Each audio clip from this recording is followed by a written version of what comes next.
Welcome to The Explainer. Today, we're breaking down Apple's historic WWDC 2026. And look, this was absolutely not your typical software update presentation. We are talking about an event defined by massive pivots, unprecedented partnerships, and a major leadership transition that is going to chart the entire course of the company's future. So, let's look at exactly how they got here. Let's kick things off with a staggering number: $250 million. I mean, that's $250 million. It's an incredibly expensive penalty over unfulfilled AI promises on the iPhone 16.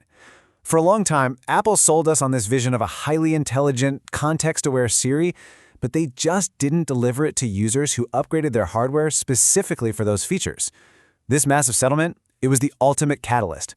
It essentially forced Apple to finally put its money where its mouth is and fundamentally change its entire approach to artificial intelligence. And honestly, that immense pressure cooker environment perfectly set the stage for Tim Cook's final keynote. The stakes here were literally as high as they could get. Apple wasn't just up there introducing some shiny new software, they were actively reckoning with a massive 2-year AI gap between what they promised us back then and what was actually sitting in our pockets. They really had to prove they could catch up. All right, here is our roadmap. We'll be looking at the end of an era, the new Siri rebuilt on Gemini, how Apple routes your data, M5 hardware, OS updates, and finally the EU AI delay. Starting with Section 1, the end of an era. And honestly, the human element of this story almost overshadowed the technical specs. So, after years at the helm, Tim Cook is officially passing the baton to hardware engineering chief John Turnus this coming September. It's a huge shift. Cook is leaving behind a legacy that is now aggressively having to pivot. Internally, leadership finally realized they were falling dangerously behind industry giants like OpenAI, Google, and Meta. So this keynote was the direct result of that panicked internal push to right the ship. For us as users, it means Apple isn't just tweaking software anymore. They are in a high-stakes, all-out sprint to catch up. Which brings us to Section 2, Siri rebuilt on Gemini. To solve this AI gap quickly, Apple made a truly historic move. They looked outside their famously closed walls. Yes, you heard that right. Apple partnered with Google to rebuild Siri from the ground up using a custom Gemini AI model. This is massive. We're talking about a multi-year licensing deal reportedly worth roughly $1 billion a year.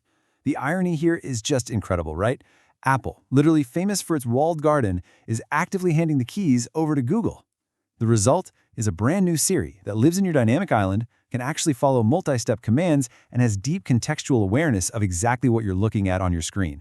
And just to show how much they're opening things up, Apple is even letting you hand off complex queries to third-party models like Claude or ChatGPT. Now, you might be wondering, how do they make a model this massive economically viable? Well, this Gemini model uses what's called a mixture of experts architecture. Think of it like a giant brain. Instead of firing up all 1.2 trillion parameters every single time you ask it a basic question, it only activates the specific little subset of the brain needed for your query. This is brilliant because it gives you the immense brainpower of a frontier AI model, but without the astronomical computing costs that usually come with it. Okay, moving right along to Section 3, how Apple routes your data. Let's see how they built an incredibly complex system to protect your privacy. Because Apple is heavily relying on Google's AI here, they had to engineer a 3-tier privacy proxy to act as a shield. It works like this. Step 1. Simple tasks stay entirely on your device. Easy. Step 2. Moderately complex tasks go to Apple's own private cloud compute servers. These process data statelessly, which just means nothing is ever saved or stored.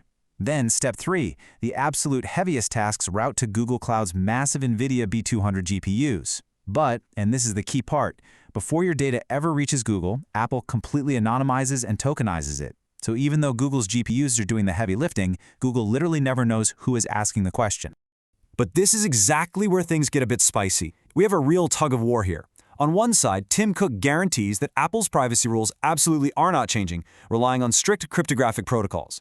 But on the other side, you've got security researchers and antitrust experts raising their eyebrows. They're impartially questioning the realities of this whole setup. They're worried about the privacy risks if Google happens to retain any debugging data, and they're bringing up serious antitrust concerns about Apple creating a second exclusive pipeline with Google, especially right after recent federal court rulings on search monopolies. Let's pivot over to Section 4, M5 hardware and homeOS. Because obviously, running all this local intelligence requires serious hardware. You just can't run advanced AI on old silicon. Enter the new MacBook Pros with the M5 Pro and M5 Max chips. By baking neural accelerators directly into the GPU, Apple is delivering up to 8 times the AI processing speed of the M1 generation. 8 times! It's a staggering leap, built specifically so developers and creatives can run large language models directly on their own machines without a hitch. And it's really fascinating to see how Apple is slicing up the Pro market right now.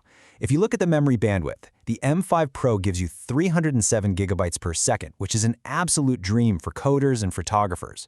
But the M5 Max, it literally doubles that to 614 gigabytes per second, with up to 128 gigs of unified memory.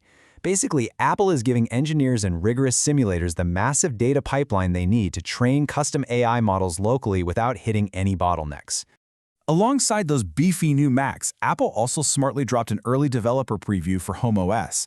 This is a totally new operating system, and while the rumored A18-powered HomePad Smart Hub isn't shipping until autumn, handing developers this preview right now guarantees they'll have a fully fleshed-out ecosystem of apps ready to go on day one. Up next is Section 5, OS Updates and Vision Pro. This AI integration isn't just stopping at Macs and Smart Hubs, it's bleeding into everything. We're talking ecosystem-wide enhancements across all 6 operating systems. iOS 27 is delivering massive performance gains. Apps are launching 30% faster now, though rip to the iPhone 11, which finally lost support. They've also added a heavily requested transparency slider to the liquid glass design. Safari is getting way smarter with automatic tab organization and a cool new Notify Me feature that monitors web pages for changes. Over on the Vision Pro, it's finally getting visual intelligence, meaning the headset's cameras can actively read and analyze the real world around you. And crucially, Apple is taking a really firm stance on digital safety, rolling out expanded parental controls and child safety protections everywhere to make sure these powerful new AI tools have strict guardrails in place. But now for the bad news. Section 6, the EU AI delay, because not everyone gets to join the party on launch day. There is a massive geographic asterisk to this entire event. If you are in the European Union, the new Siri AI will not launch for you this year. Because of strict interoperability regulations under the EU's Digital Markets Act, Apple is entirely holding back the release.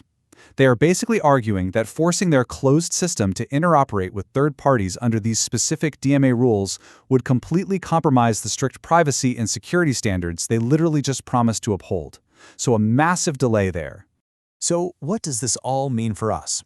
As Tim Cook steps down and passes the reins to John Ternus, Apple is taking a colossal gamble. They're essentially betting their pristine, walled ecosystem on Google's AI brain just to make up for lost time. When this finally rolls out in September, the ultimate test isn't just going to be about benchmark speeds or memory bandwidth.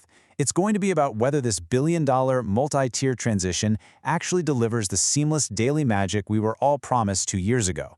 The real question is, are you ready for an Apple device with a Google Mind?